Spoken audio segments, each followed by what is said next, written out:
गुरु जो तुम्हें दौलत देता है वो पूंजी है बहुत बड़ी नाम की। हम शायद उसको जानते नहीं, उसकी कीमत क्या है। उसकी कीमत समझते, कदर करते, उनकी कदर संतों ने जानी। और जो पूंजी उन्होंने ली अपने गुरु से उसको 1000 गुना करके छोड़ा, उन्होंने कमाई की उसकी। भीखा साहब ने क्यों कही कि भीखन भूखा को नहीं, सबके पल्ले लाल, गांठ खोल परख्या नहीं, इस विध भय कंगाल।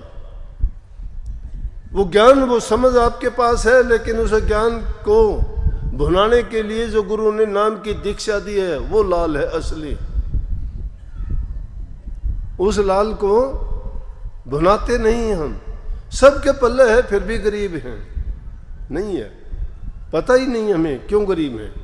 है हमारे पास कंधे छोरा नगर ढिंडोरा,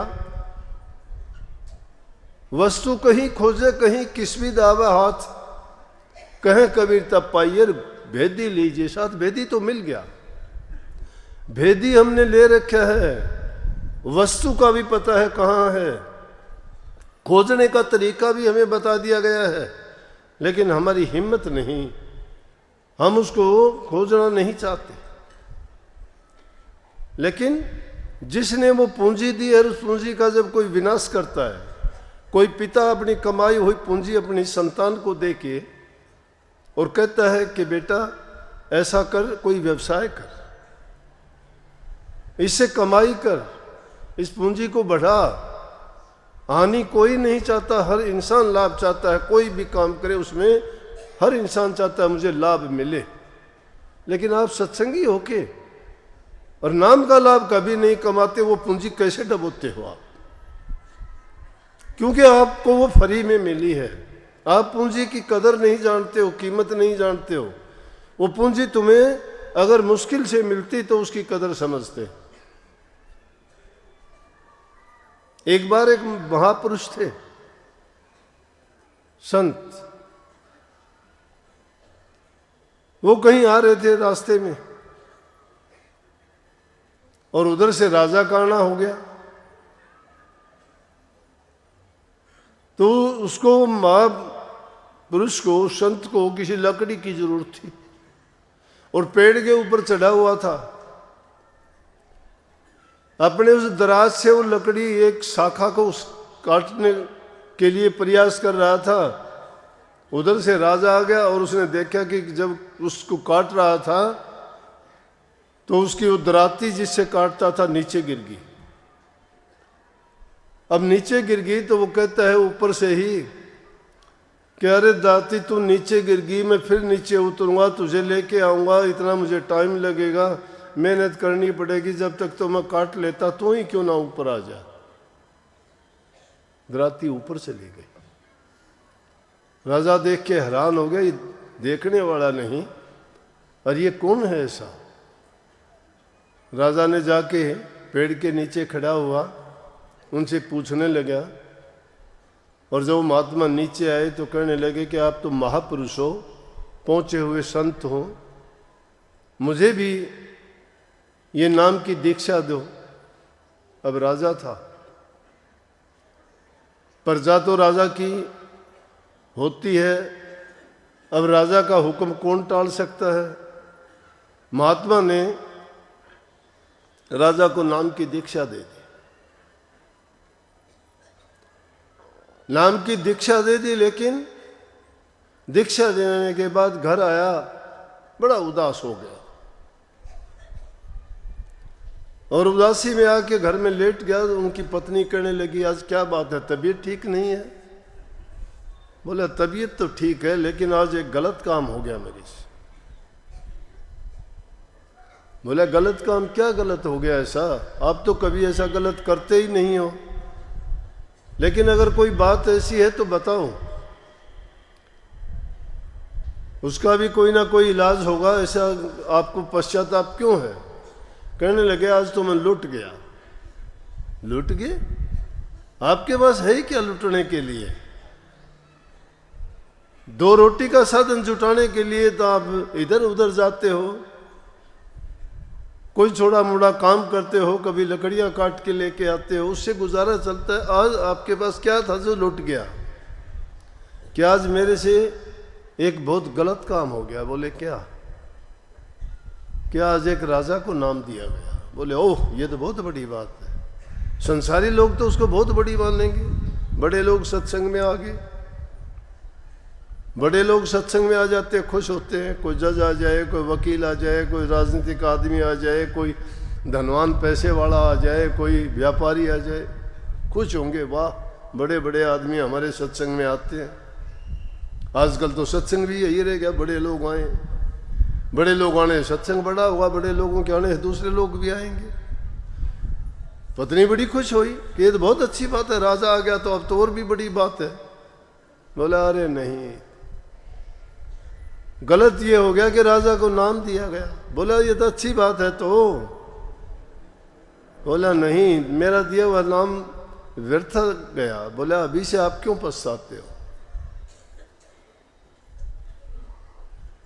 अभी से आप क्यों पछताते हो? उसकी तो मैं आपको तरीका बता दूंगा, पता लग जाएगा कि आपकी पूंजी सही जगह गई या गलत गई। सब लोग बुरे नहीं होते। धनवान और राजा लोग भी, बड़े बड़े लोग भी, राजाओं ने तो अपने राजकाज को छोड़ दिया था भक्ति के लिए। संत के घर रहने वाली थी, उनकी पत्नी थी, उसको भी इतना विवेक था। संतों की सेवा करते करते उनको भी इतने तो समझ थी। उन्होंने उसको सलाह दी कि कोई बात नहीं, कल को एक तरीका बताती हूं मैं। बोले कि हाँ, कि कल राजा के घर के आगे से तुम निकलना, और अगर राजा तुम्हारे सामने आता है, तुम्हें बंदगी करता है, तुम्हारे पैर छूता है, तो सोच लेना आपकी पूंजी बेकार नहीं गई। और अगर देख के राजा मुंह फेर लेता है, तो आपको नहीं देखे, तो फिर ये पछतावा करना आपका सही है। कबीर साहब कहे, कबीर तासो प्रीत करे जाको ठाकुर राम, पंडित राजे भूपति आवे कोने काम। कबीर साहब ने कहते हैं जिसका उनकी सेवा पूजा कर, जिनके जो परमात्मा की पूजा करते हैं। पंडित राजे और भूपति, बड़ी बड़ी जमीन के मालिक धनाढ़ हों, पंडित लोग जो बड़े ज्ञानी हों, और राजा लोग, उनसे मिलने में तुम्हें क्या लाभ होगा? क्योंकि मिलने का मतलब यह है कि अभ्यासियों के लिए, भक्ति करने वालों के लिए, रूहानी रास्ते पर चलने वालों के लिए वो कोई मदद नहीं कर सकते। उनकी मदद तो संत लोग कर सकते हैं, और संतों की पूंजी उनकी बख्शिश की हुई नाम की दौलत है, जिसको गुरुमुख शिष्य ही समझ सकता है, दूसरा नहीं समझ सकता। उसने ऐसा ही किया। अगले दिन गया राजा के महल के, राजा बैठा हुआ था सामने, और वो बहुत आहिस्ता आहिस्ता उसके आगे से निकला, तो राजा ने कुर्सी छोड़ दी और भाग के आया। उसके माँ पर उसके पैर छुए और उनको लेके गया, जाके उनको कुर्सी पर बैठा दिया, आप नीचे बैठ गए। धन्य हो गया। इंसान को सलाह देने वाला भी अगर योग्य व्यक्ति हो तो बहुत बड़ी आपदा और बुराई से बचा सकता है। आदमी को किसी को अच्छी सलाह देनी चाहिए। पत्नी को पति को ऐसे वक्त में, बुरे वक्त में, या कोई उलझन में, या कोई समस्या के टाइम में अगर वो ऐसा देखती है, तो उनको नेक सलाह और अच्छा विचार उनको देने से बड़ी समस्या भी हल हो सकती है। बड़ा खुश हो गया और जाके अपनी पत्नी से कहा कि आपने जो तरीका बताया बिल्कुल सही निकला, कि अब मुझे तसल्ली होगी कि मेरी दी हुई पूंजी कम नहीं होगी, बढ़ेगी। संतों की दी हुई पूंजी, नाम की पूंजी, मैंने कहा ना, ये वो दौलत है जो कभी घटती नहीं है, उसको कोई चुराता नहीं है, उसको कोई बांटता नहीं है, वो कभी किसी भी हालत में उसमें कमी नहीं आती है, बढ़ती जाती है। इसलिए उस सत्संग करने से उस नाम की पूंजी को बढ़ाते चलो, लेकिन उसके लिए आवश्यक है, बहुत जरूरी है कि आदमी संयम रखे, धैर्य रखे, सजगता के साथ इस मन की रखवाली करे। अभी बैठे हुए थे, एक बुजुर्ग आया, आके बैठता है, बैठते ही कहता है तू मेरे मन को काबू कर दे। अरे मन तो आप लिए बैठे हो, मैं काबू कैसे कर दूं आपके मन को? हम तो नाम देते वक्त कह देते हैं तेरा तन मन और धन मुझे दे दे। तू अपने को अब भी लिए बैठा है, मन को मैंने वहां तो नहीं कहा उसको, लेकिन अब सुना दूंगा अच्छी तरह से। तुमने तन मन धन गुरु को दिया क्या? गुरु को तो मूर्ख समझते हो, तुम अपने तन मन धन से तो अपना ही काम करते हो। गुरु तो एक दिखावे की तस्वीर लगा ली, उसकी ओट में कोई काम कारोबार कर लो। गुरु एक छाप नहीं है, गुरु एक तकमा नहीं है तुम्हारे लिए। गुरु तुम्हारे अंदर में बैठा हुआ है, और अंदर वाले गुरु की खोज करने के लिए इन तीनों चीजों के तो बोझ मरते मरते हमने अपने जीवन को बर्बाद किया है। तन भी हमारा है, मन भी हमारा है, धन भी हमारा है। शास्त्रों के लेखों को देखोगे तो वो तो कहते हैं तन की पवित्रता और शुद्धता तो सेवा करने से बनेगी, नहीं क्या काम का है ये। नहीं तो पशु के चाम की बने रे पनैया, नौबत और नंगारा, नर तेरा चोला काम ने आवे, जड़बुझ हो जाएगी छारा। पशु मरे 10 काम संवारे, 10 काम आता है, और नर मरे एक चीज भी काम नहीं आती। पशु पक्षी जानवर की पंख काम आती है, हड्डियां काम आती है, चमड़ी काम आती है, हर चीज किसी न किसी काम की आती है। इंसान का क्या बनता है? जला की थोड़ी सी राख बनती है। जब इसका ये कुछ भी काम नहीं आता तो फिर ये पशु जैसे बर्ताव क्यों करता है? इसके पास जो चीज है वो दूसरे जीवों के पास नहीं है। 84 लाख योनि में इंसान को ही ये गुण मिला हुआ है कि इसमें रहते हो भक्ति करके अपने जीवन में अपनी मुक्ति कर सकता है, परमात्मा को प्राप्त कर सकता है, जीते जी मरना सीख जाता है। और इसी जीवन में लेकिन हम तो शरीर के दुख और सुख के लिए रोते हैं, और उनको ढोते ढोते जीवन बीत जाता है, और अगले जीवन भी बर्बाद कर लेते हैं। पता नहीं क्या योनि मिलती है, किस योनि में जाते हैं। भूल करके इंसान अपनी अकल की बात यही करता है कि किसने देखा, क्या होगा, क्या आया, कौन किसने आके बताया कि उसके साथ ये हुआ। अरे वो हमारी आंखों के सामने है। मैं कहता हूँ तीनों काल हमारे सामने बीतते हैं। हम जो करके आए थे उसका परिणाम तो अब बैठे हुए हैं। जो अच्छे करके आया वो अच्छा है, जो बुरे करके आया उसके लिए बुरा है। जो और भी बुरे कर्म करके आए वो अंधे लूले लंगड़े बैठे हुए हैं बेचारे, किया था उन्होंने कुछ ना कुछ, उसका परिणाम है ये। जो आप में बड़े बड़े अमीर धन्नाढ्य और सुख भोगते हैं, अच्छे महल मकान कोठियां हैं, अच्छे कपड़े पहनते हैं, अच्छा खाना खाते हैं, नौकर चाकर काम करते हैं, बहुत नेक काम करके आए थे वो। जिन्होंने अच्छे किए थे उनका अच्छा है, बुरे किए थे उन्होंने बुरा है। और जो लेकिन अब नहीं करेंगे उनका क्या होगा? जो अब इन बातों को सोच लेगा। इसलिए भूतकाल हमने जान लिया कि भूत का परिणाम ये वर्तमान है। जो हमने पूंजी जमा की थी वो अभी हमें मिली हुई है। लेकिन आज अगर हम कुछ नहीं करेंगे तो आगे क्या होगा? दुनियादारी में भी अगर दोबारा आए तो भी नेक कर्मों का फल मिलेगा, दान का, पुण्य का, सेवा का। लेकिन अगर नाम की भक्ति करोगे तो आपको फल मिलेगा मुक्ति का। नाम की कमाई करने से तुम्हारी जिंदगी नहीं छूटेगी, तुम्हारी जून भी छूट जाएंगी सारी। ये 84 का फंदा ही कट जाएगा, जन्म मरण से ही मुक्त हो जाओगे। लेकिन सिर्फ बातों से नहीं होता, ये बातों से नहीं होगा, करने से होगा। तो इसलिए तन मन धन गुरु को देने का मतलब ही यही होता है कि आज के बाद में अपनी मन मर्जी के काम मैं नहीं करूंगा, ना अपने धन को अपनी मर्जी से किसी काम में लगाऊंगा। इसीलिए तो एक परिपाटी पड़गी, कोई काम करने के लिए जाते हो, बताओ जी मैं ये काम करूं कि नहीं करूं। क्यों सलाह लेते हो कि करूं कि नहीं करूं? क्योंकि आपने अपनी मन बुद्धि गुरु को सौंप दी है। अब गुरु कहेगा तो करोगे, गुरु कह देगा ना तो नहीं।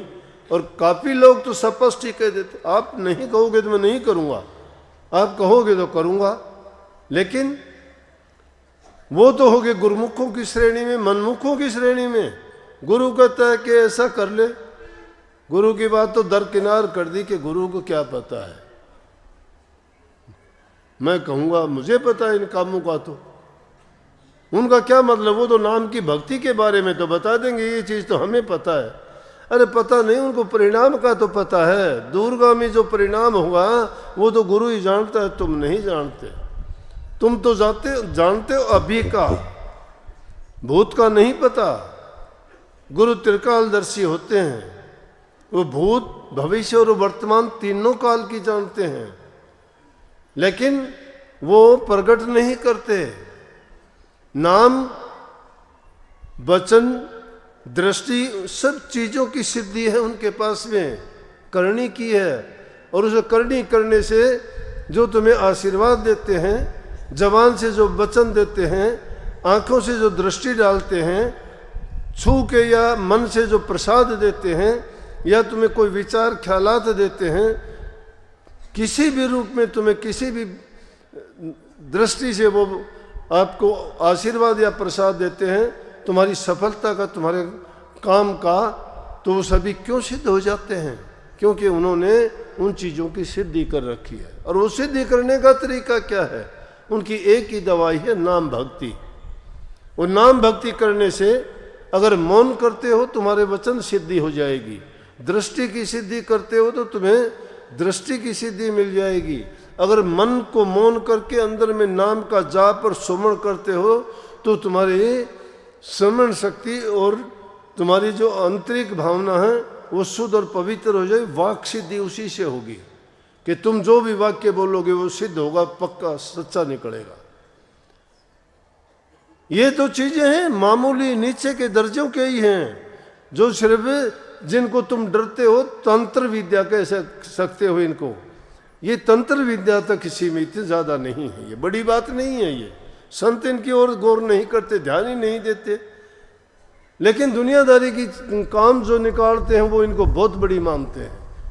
लेकिन नाम जो असली चीज है, उस नाम का जब अभ्यास करोगे, अंतर में जाओगे और रूहानी दर्जों में पहुंचोगे, तो तुम्हें जब वो भंडार भरे हुए मिलेंगे रूहानी दौलत के, ये चीजें तुझ अपने आप नजर आएंगी।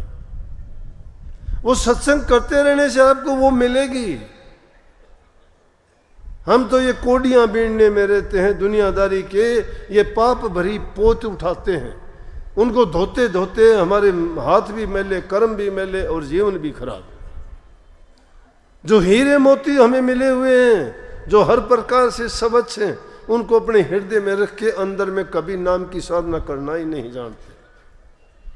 अगर उस साधना को करें, ये बसंत पंचमी कहती है कि 500 दुष्टों को मारो, 500 दोषों से बच जाओ। वो 5 दोष कौन है? संत रविदास जी कहते हैं कि 5 दोष तज जो रहर संत चरण लो लीन। 5 दोषों को तज के जो संतों के चरण में लवलीन रहता है, संतों के चरण में। संतों के चरण में लवलीन होने का मतलब है कि उनकी बात को जब मानते चले जाएंगे और वो हमें कहेंगे कि नाम की कमाई करो, उसका सिमरन करो, अभ्यास करो, तुम्हारे अपने आप जो है मैले कर्तव्य छूटते चले जाएंगे और नेक कर्मों की तरफ बढ़ते चले जाओगे। नेकी तभी आएगी जब बुराई तुम्हारे हृदय को खाली कर देगी। हृदय में तो हमने दुष्टों को बसा रखा है और फिर चाहते हैं हम भक्ति करें, दोनों काम नहीं हो सकते। पहले उन बुराइयों को तो निकालिए ना, वो जब तक खाली नहीं होंगे तब तक लाख कोशिश करने लगा कुछ नहीं होगा। पहली शुद्धता तन की होगी, दूसरी शुद्धता मन की होगी। हृदय की शुद्धता नाम से ही होगी, नाम के सुमरण से ही होगी। और हम नाम का सुमरण पहला दर्जा ही बताते हैं। 3 ही चीजों पर जोर दे के जो कहते हैं कि पहला दर्जा है नाम का सिमरण करना। वो नाम के सिमरण करते करते करते करते हमारा हृदय शुद्ध हो जाएगा, उससे बुराई भाग जाएंगी। जिस प्रकार घर में बिल्ली घुसने से चूहे घर में रहते हुए भी बिल से बाहर नहीं निकलते ना, और होंगे तो कुछ बिल्ली खत्म कर देगी उनको। तो नाम में वो शक्ति है। जब नाम रूपी दीपक हृदय में जाके प्रकाश अपना फैला देगा तो तुम्हारा जो अंधकार का भय है, जो बुराइयां हैं, विषय विकार हैं, वो सब दूर भाग जाएंगे, निकल जाएंगे। तो उन 5 दोषों को तजने के लिए जरूरी है अच्छे लोगों के संग बैठने से अच्छे गुण मिलेंगे, दुष्टों के संग बैठने से तुम्हारे विचार खराब होंगे, शुद्ध और पवित्र चीज के पास बैठने से तुम्हें अच्छा सगुन मिलेगा, मन की खुशी मिलेगी, खुशबू मिलेगी, मन प्रसन्न होगा, विचार अच्छे होंगे। इसीलिए इस दिन को क्यों चुना गया है? बसंत पंचमी का दिन। ये बसंत पंचमी का दिन माँ सरस्वती का दिन भी है, जो ज्ञान की देने वाली है, जो सुरों की देने वाली है। ज्ञान, सुर, इन चीजों को अगर आप पाना चाहते हो तो सरस्वती माँ की पूजा किया करो। और आज के दिन कवि लोग, लेखक लोग, साहित्यकार और ये जितने भी संगीतकार, वादन काम सीख करने वाले, उस सब के सब माँ सरस्वती की आज के दिन बड़ी पूजा करते हैं। बहुत सुहाना मौसम है। देखो पिछले कुछ रोज से पहले सर्दी से ठिठुरते थे, बाहर नहीं निकल पाते थे, कितना बुरा मौसम था। अब कितना सुंदर है, सरसों पे पीले फूल हैं, ना सर्दी है ना गर्मी है, कितना खुशनुमा मौसम है। और इस मौसम में इस बसंत पंचमी के दिन को यूं चुना गया कि जिस प्रकार से इसमें जो हमें आनंद और खुशी मिलती है, उन 5 दोषों को तजने से, उन 5 विकारों से निकलने के बाद में हमारे अंदर में भी उतनी ही खुशी और आनंद से हम भर जाएंगे जिस प्रकार से ये वातावरण है।